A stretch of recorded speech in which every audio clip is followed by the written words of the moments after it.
വെള്ളിയാഴ്ച വൈകുന്നേരം മാർക്കറ്റ് അവസാനിച്ചതിന് ശേഷം ഇന്ത്യയുടെ റീറ്റെയിൽ ഇൻഫ്ലേഷൻ കണക്കുകൾ പണപ്പെരുപ്പ നിരക്കുകൾ പുറത്തേക്ക് വന്നിട്ടുണ്ട്.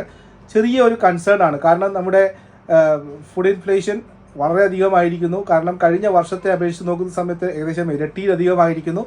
റീറ്റെയിൽ ഇൻഫ്ലേഷൻ 5% മുകളിലേക്ക് വന്നിരിക്കുന്നു. Retail inflation 5.08%-ലാണുള്ളത്.